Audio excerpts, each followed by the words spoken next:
இன்னைக்கு நான் பண்ணக்கூடிய ரெசிபி என்னன்னு பார்த்தீங்கன்னா எல்லாருக்குமே ரொம்பவே விருப்பமான தேங்காய் திரட்டி பால். இதை செய்யறது ரொம்பவே ஈஸி, சாப்பிட ரொம்ப நல்ல டேஸ்டா இருக்கும். ஸோ எப்படி செய்யறதுன்னு பார்க்கலாம் வாங்க.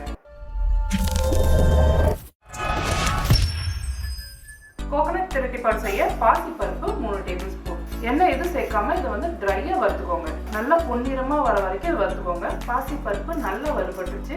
இந்த அளவுக்கு நல்லா ப்ரௌன் கலர்ல வறுபட்டுருக்கணும். ஸ்டவ் ஆஃப் பண்ணிட்டு இன்னொரு பிளேட்டுக்கு மாத்திக்கோங்க. இது நல்லா ஆறட்டும். ஆறிந்து 10 எல்லாத்தையும் மிக்ஸி ஜாருக்கு மாத்திட்டு இதை நல்லா பவுடர் மாதிரி அரைச்சிருக்கோங்க. தண்ணி எதுவும் சேர்க்க வேண்டாம். இது போல நல்லா பவுடர் மாதிரி அரைச்சிக்கோங்க. அடுத்து ஒரு மிக்ஸி ஜார் எடுத்துக்கோங்க.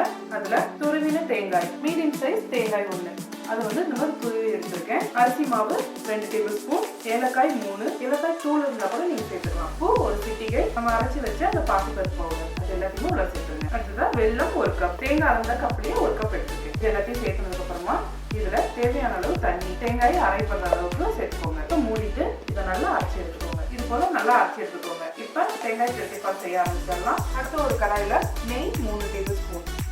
இந்த நெய் உருகியதும் சின்ன சின்ன நறுக்கின தேங்காய் இதை வந்து நெய்ல சேர்த்துக்கோங்க. 10 முந்திரி அதை நறுக்கி சேர்த்துக்கோங்க. அப்புறம் திராட்சை எல்லாத்தையும் சேர்த்துட்டு நல்லா வறுத்துக்கோங்க. இப்போ நம்ம சேர்த்துனா முந்திரி, திராட்சை, தேங்காய் எல்லாமே நல்லா பொரிஞ்சிருச்சு.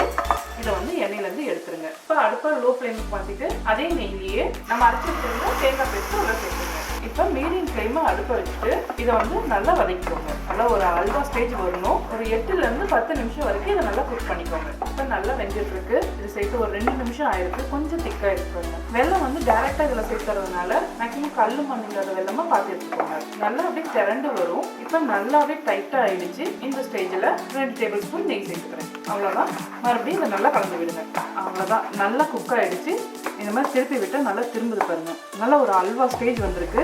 இப்போ இதுல நம்ம ஃபர்ஸ்டே வறுத்து வச்சு அந்த முந்திரி பருப்பு எல்லாமே ஃபுல்லா சேர்த்துட்டு நல்லா மிக்ஸ் பண்ணி விட்டுருவோம். அவ்வளவுதான், ரொம்பவே டேஸ்டியான நம்மளோட தேங்காய் திரட்டி பால் ரெடி ஆயிடுச்சு. உடனடியா ஒரு வாழை இலையில சேர்த்துட்டு இப்படி நல்லா மடக்கி விடுங்க. ஃபர்ஸ்டே வாழை இலையில வந்து கொஞ்சமா நெய் தடவிக்கோங்க.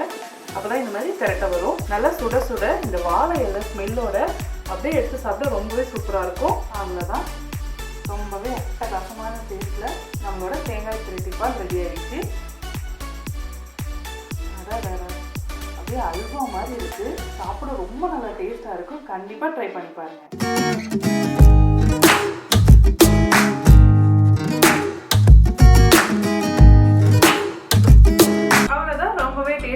தேங்காய் திரட்டி பால் ரெடி ஆயிடுச்சு.